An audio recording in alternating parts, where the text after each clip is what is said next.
Today we're looking at Chapter 3, Section 1, The War Begins, as far as our engagements in the American Revolution with the colonial might of the Patriot forces in the colonies, as well as what is deemed the #1 ranked military at the time, the English Empire.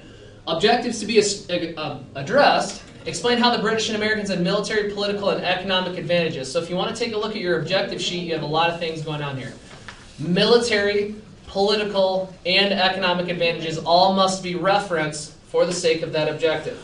Okay, military, political, and economic advantages and disadvantages. So what this could look like, we'll just use military. Okay, you have two columns here. You have Patriot forces, English forces, advantage, disadvantage. Okay, give me one for each. Then you move to political. I would absolutely recommend a column structure for this. It's more organized. It's a better snapshot as far as your content. But there's going to be multiple things here excuse me, that you can provide for the sake of this objective. In class today, we're going to analyze documents A and B. Guided notes will complete. Objective review, you all will start. You know how to approach this objective, thus we'll progress. Chapter 3, Objective Registry, which you all will start working on today, will be due the day of the test, which is next Monday. Okay, presented down here as well. Don't forget, you are to start working on your Revolutionary Report project. Now, due to the blood drive on October 17th, we have moved the due dates to the 20th and 21st. That gives you another entire weekend. Okay? I can't express this enough. Historically, groups that struggle and scored lower on this waited to the last minute. Editing takes the bulk of this project. Okay? Filming itself doesn't take a long time. Research doesn't take a long time. Editing, whoever's in charge of that, has a task at hand to work towards. Looking at our documents here. Okay, content, context, critique. Content, we're going to go document A, provided, laws in New Hampshire, 1 point. Your year, 2 points. And then the provided source, as far as the acts it's represented in, the specific page, the specific volume is what you're looking at here, is your 3rd point. Other things you can include for content, you're referencing civil liberties, you're referencing Great Britain. John Wentworth Esquire presented to you as far as one of the major individuals involved. James Rogers as well. Anyone else? Anything for content? Okay? Context. What are we looking at here? I said that it looked like propaganda against John Wentworth and James Rogers along with other loyalists because they committed treason against their country. Okay. What are you using here to support this? I said, noted by the diction, the commencement of hostilities between Great Britain and the United States of America. Okay. Where are we getting treason here? Where it says, and gone over to join the enemies thereof. Okay, and gone over to join the enemies thereof. Good. Okay, so we have an example here of these two individuals. Now, one thing you got to have here, if you're referencing the component of treason here, because we're looking at the result of a trial and how New Hampshire itself is going to handle treason, one thing you want to note here as well is that we only have 2 of the names, but in accordance to what your document has provided, there are many, many more. Okay? That's something that must be noted here. We're giving you the snapshot. We're giving you 2 people on this list, but there are several others that are involved. Okay? What else do we have here? Contextual messages. Go ahead. It was obvious that they joined the British Army when it said that they joined the enemy and that they also they get going against their civil liberties, like against what they said they believed in. Okay. Do we know that they actually joined the military though?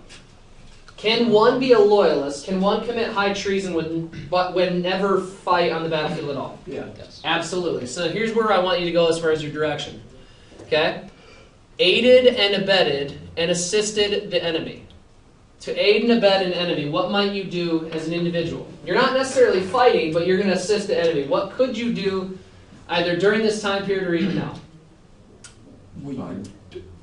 You could fund them. You could give them currency. You could give them munitions. You could house them. Okay? You could feed them. Would be considered treason during a time of war. You are assisting the enemy during a time of absolute conflict. Okay? What would that be considered now? The big thing to remember with this, though, is this conflict's taking place on our soil. our declared soil. We haven't technically earned it yet. You'd still be committing high treason as far as assisting a foreign foe. Okay? Other things that we can look at here. There's a big, big point here at the very end of this document. Oh, okay. It's saying that now that they're not welcome back in the United States, that they're forfeited to the state, and that the same be for use thereof. They are, or their possessions are? Everything that they have. Okay, good. Okay, now this is where I want you to go. Be therefore enacted. So the law states that because of their actions, this is what's happening. The whole real estate, real and personal, everything they own, personal possessions, economic value, businesses, animals, etc., everything they possess, okay, will yield to the state. Meaning, because of their conviction of high treason, they have forfeited all of their possessions to the colonial government. Does this make sense? Yeah. They have been openly convicted of treason, and as such, not only are you, number one, being expelled back to the mother country, but number two, you're giving away all of your possessions. Okay? Do you think that is a good or bad thing?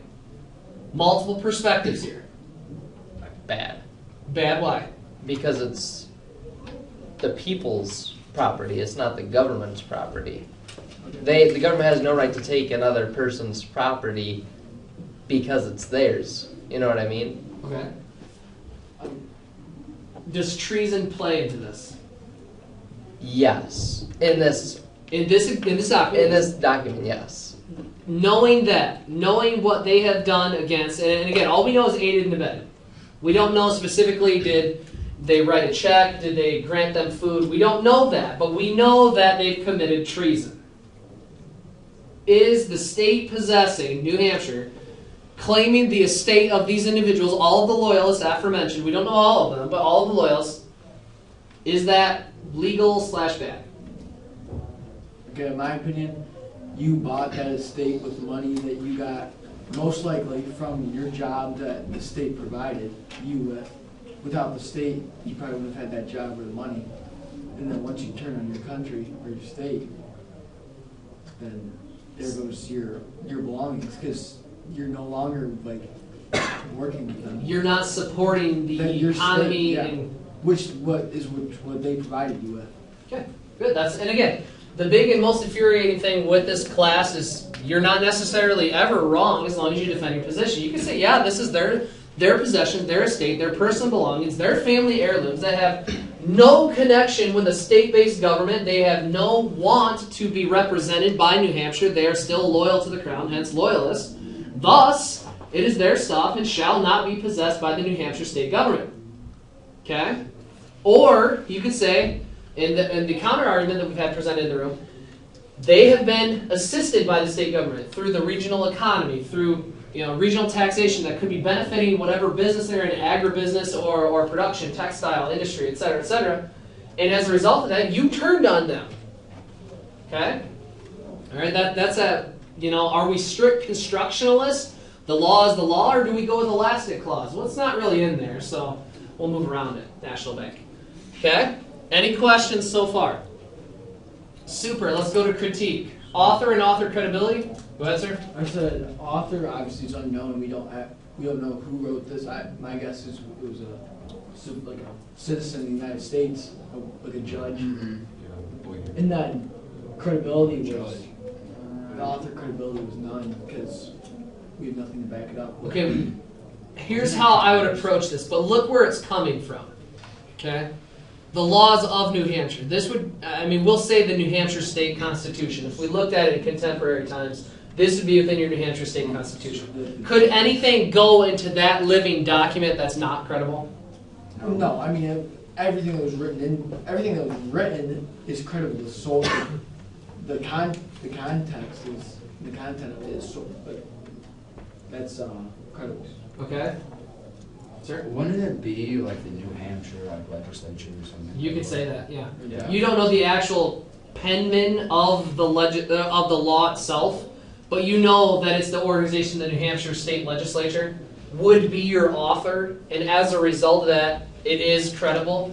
But you could also, I mean, you could go with the argument that no, we don't know who it is. This is an example where the higher road, the easier road to take, is the correct one as far as the New Hampshire State Legislature is credible. Okay? And then your example for that, your explanation for that, educated group of individuals who elected into their positions. Okay? Intended audience. I said citizens of New Hampshire. Like that's when I went through propaganda. Like it's like telling them like if you see these people or like, these people are bad. Like you should not. Okay? Citizens of the state of New Hampshire would be your easiest reaction because it's the laws of New Hampshire. That's your explanation. You could say citizens of the United States could serve as a federal example, but citizens of New Hampshire would be the direction you should take. Credibility as a whole. Credible, Why? because it's written by the legislature. It's signed into law. This is an example that has been, it serves as an addendum to a law that's in existence. Okay? Excellent. Document B. Content provided. The source itself, Library of Congress, is where it's hailing from. The bulk of your content down here, Mr. Rivington. Okay? Loyalist editor is your artist. So you have art, example, okay? And then the action. So we'll write action there. Okay? And then your year. Excellent. Now, content's provided. You're at a 3 out of 3 here. Context. What do you guys think? Okay. It came from like off a woodcut printing press due to the dark shading. Good. Woodcut print press. Great job. What else do we have here? And her example, for the sake of the screencast, the evidence is shading. Absolutely. Okay, what else do we have here? This is a very heavy image. Someone's being hanged. Okay, being hanged. Let's break down here. What is an effigy? Anyone? This is the most important. Image is great. Source is great. This is the most important word of this whole source. Does anyone know what an effigy is? No. Typically speaking, effigies that are placed in society now are politicians. This usually takes place in African countries, Middle Eastern countries. Politicians dressed as they appear in the United States or any Western country that they're trying to portray, or local governments as well. And they're usually burned in public squares. Okay? Now, is that a real person? Yeah. Oh, it's it's like a dummy, like a Yeah. stuffed dummy. It's an image. It's an icon. It's a symbol of that individual and their office. Okay? So, this being said, Mr. Rivington, in the image here, is he a real person? No. No, you have to write that down for context. Effigy equals political symbol. Okay? It is a political symbol. This individual, Mr. Rivington, exists. He exists. But this is not him. Does that make sense? Yes. Yeah. Okay. Mr. Rivington exists. This is not him. Now, again, we're just going to omit the image for now. Loyalist editor. What does that mean? What's he in charge of? He's for the Omit loyalist, an editor. At this time period, what are you in charge of? newspaper. News, the press. Very good. He's in charge of print media. Okay? He's a loyalist editor, which means what kind of messages is he sending to the colonists? That the crown's bad. Loyalist. Oh, he's for the crown. He's for the crown. Okay, so Mr. Rivington, as a loyalist editor, is pro-crown, is pro-Great Britain. You want to write that down. This is a big idea here. Okay? Mr. Rivington, the editor, we don't know where, for what paper, but we know that he's in charge of reaching the masses, right? Because again, during this time period, unless you're in the upper echelon of academia, what you read and what you see is powerful. The utility of inference isn't widespread. Okay? That being said here, hanged in effigy. What is the intent of this image? Well, let's start here. Is this propaganda? Yes. Absolutely. Okay, you want to write that down. Propaganda, yes. Now, this is propaganda twofold. Number one, it's from a printing press. Okay?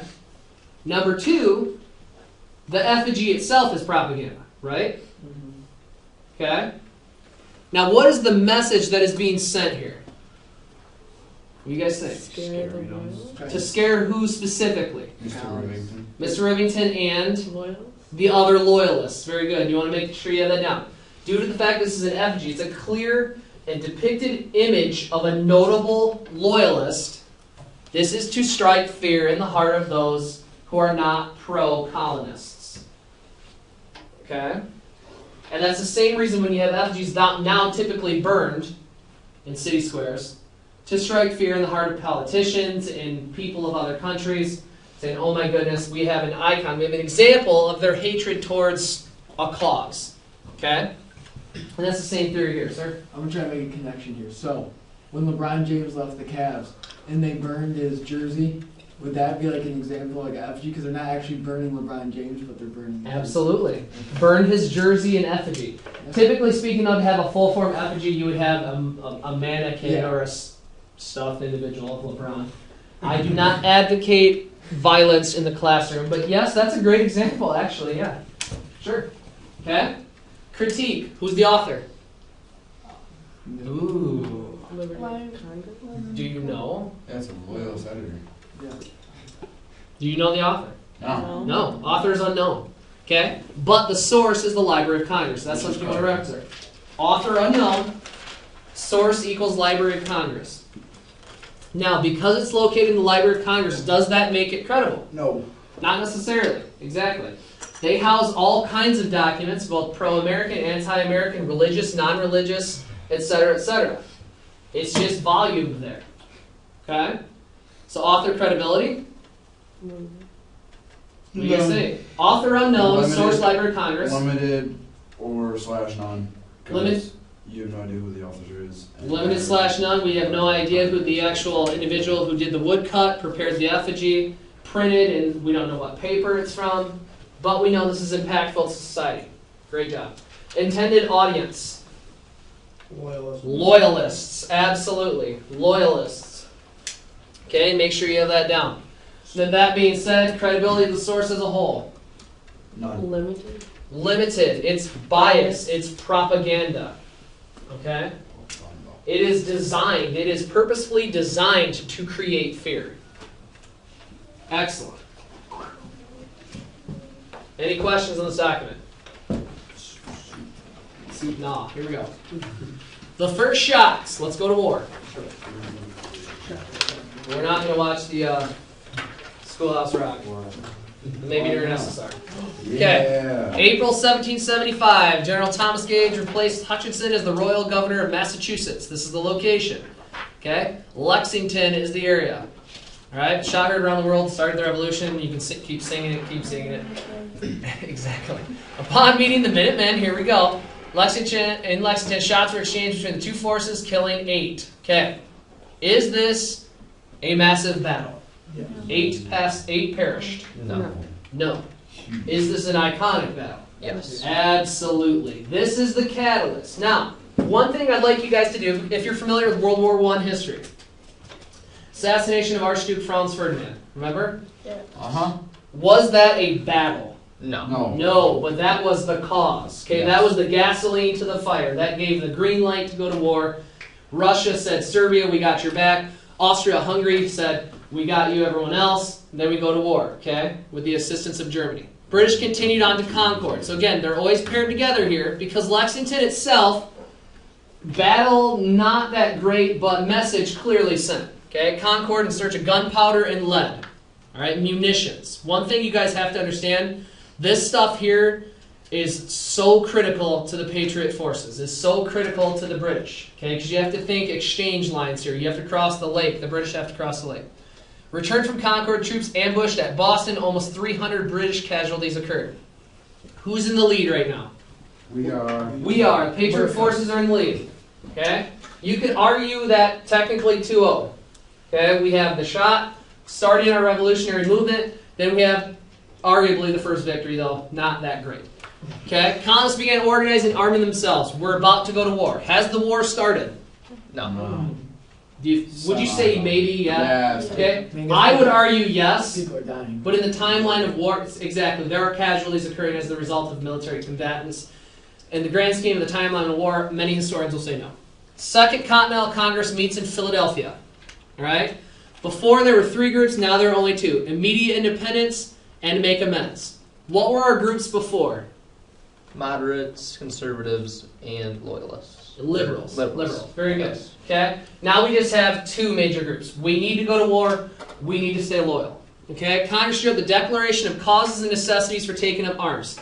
In your guys' pretest for this chapter, where is the Declaration of Independence inspired from? These smaller declarations that are taking place. All right? This document is going to say, here's why we must fight. Okay?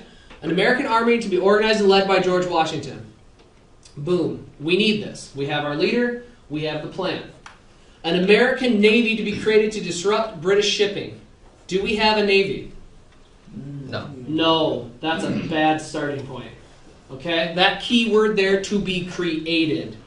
Okay? Heavy point here. We do not have a standing navy. Does the English? Yes. They have the strongest navy in the world. Okay? Uh-oh. Now things are looking doom and gloom. We started off technically 2-0, but now we're moving back to that JV squad and looking at, we'll say Ole Miss because Alabama lost. Tide rolled. Military expedition to be led by Benedict Arnold to wrest Canada from the British Empire. Why would we want to do that? Why do we want to eliminate Canada? Because that's just more land that they could see, come at us from. What is that like? They can come up from they can come at us from that angle. Okay? Think of it like this. How many theaters are we looking at in this war right now? 1. Well, 2. 2. We have a northern theater and we have an Atlantic theater. Okay? Consider that as far as how this war looks. You have 2 theaters, a Canadian theater and an Atlantic Eastern Seaboard theater. Is a theater Right? is a theater where the battles being fought? Is where your regional conflicts. For example, World War II, what were your theaters? Pacific. Pacific and Europe. Europe. Very good. Okay. Okay, that's what we're looking at here. We're trying to eliminate fronts. We're going to say theaters here because this will evolve to a global conflict, even though most people just stick to the 13 colonies. But nonetheless. While Second Continental Congress was meeting, Ethan Allen and his Green Mountain Boys, here we have that America. Okay, we have that America motion. Already seized Fort Ticonderoga. They're organizing, we're acting. Okay? So you can already see, and this is an icon that I want you guys to have, this final bullet point. This is a psychological example. Okay? One of the greatest things that the United States forces has, or excuse me, the colonists, the Patriot forces has, is cause. Write that down. Right next to this final bullet point, cause. Above all things, we have patriotic fervor. We have a reason to fight. Okay? Any questions thus far? F-E-R-V-O-R. Fervor. Here we go. War begins, Bunker Hill. 4 weeks after Lexington and Concord. So here's our timeline here. We're still 1775. Both sides sent troops into Boston. Continuing forward here. Under General Israel Putnam, 2 strategic areas overlooking Boston, Breeds Hill and Bunker Hill. Okay, this is our area. These are fortifications to protect Boston. June 13th, 1775. Seeking high ground. Obviously, I mean, if we put military perspective in the realm of using our hill by the football field, Yeah. if you occupy the high ground, you'll be much more successful, yes? It's hard getting up. Absolutely, because you have to storm a geographic location versus defending it. The same thing with World War II and the beaches of Normandy. The Nazi forces occupied the high ground. Yep. Okay, they were basically on a smaller plateau overlooking the beach, and it was just devastational for Allied forces moving in. But again, the overwhelming multinational force that we represent. After launching assaults, nearly 1,000 British and 400 Americans died. Okay? Anytime you have statistics involving battles, make sure you underline or highlight them. 1,000 British, 400 Americans. British drove the Americans from their positions and claimed Bunker Hill. What's our record right now? 3-0. Nope, 3-1. 2-1. 2-1. Oh, that- Okay? Oh, yeah. Oh, that's you're 3-1. arguing. Okay, you're arguing Ticonderoga. We'll do that. 3-1. Okay, we'll do that. 3-1 Patriot forces. Now, most importantly, though, Americans lost. That's the big idea that you need to have here. But we know that we can be successful. That's the biggest idea here. We have psychological confidence. You now have that. Okay, so let's say, for example, last year, University of Michigan, Ohio State. University of Michigan is arguably terrible, especially this year. But nonetheless, But nonetheless, look at it like this. Nonetheless, they went toe-to-toe with Ohio State, and on the very last second of the last play, lost. Okay, should have been the confidence booster they needed going into their bowl game, but they were dismantled. Okay, by Kansas State. This is going to be an example of how, hey, we can do this. We can do this and we can win this war, so they will go forth with that confidence. Continuing forward, 1 month after Bunker Hill, we're going to send the Olive Branch petition. Now, we're 3-1. Arguably, small skirmishes included though, arguably we're winning this war. But we're going to send this petition saying, we don't want to fight anymore. We will stay loyal to you, good king and parliament, should you adhere to our calls. Why is it called that? Olive branch is a symbol of peace. Which on the American, the seal, the presidency, and multiple other things where the eagle's clasping olive branches is a symbol of peace. That goes all the way back to ancient Rome. Also ancient Roman symbolism. In Congress, where you have the fasces behind where the Speaker of the House sits, is a symbol of power.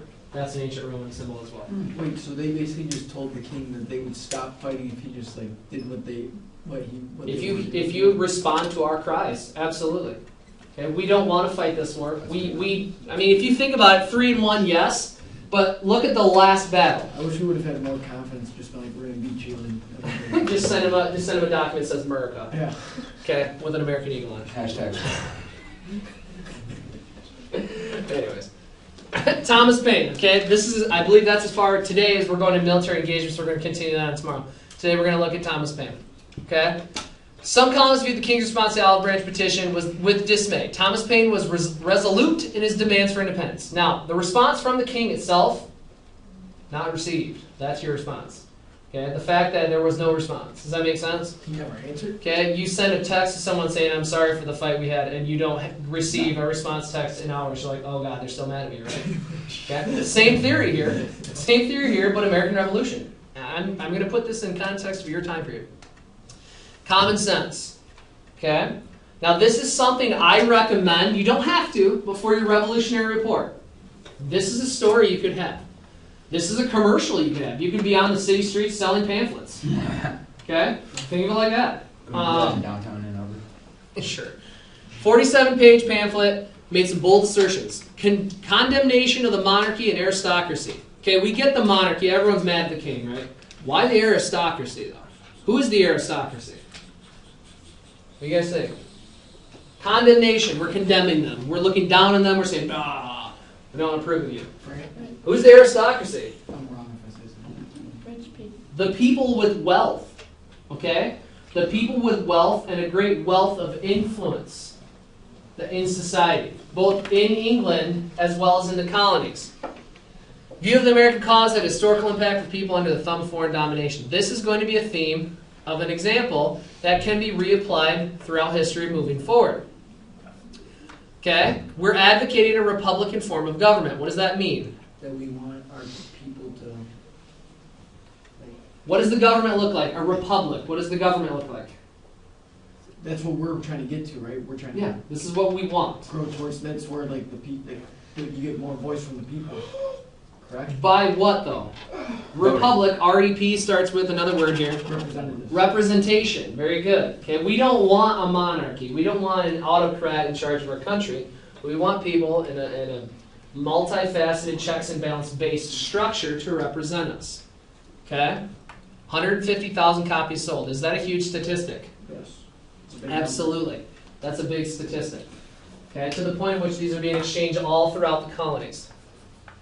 Any questions about what we've covered today? Super nice. Excellent. Hashtag George A.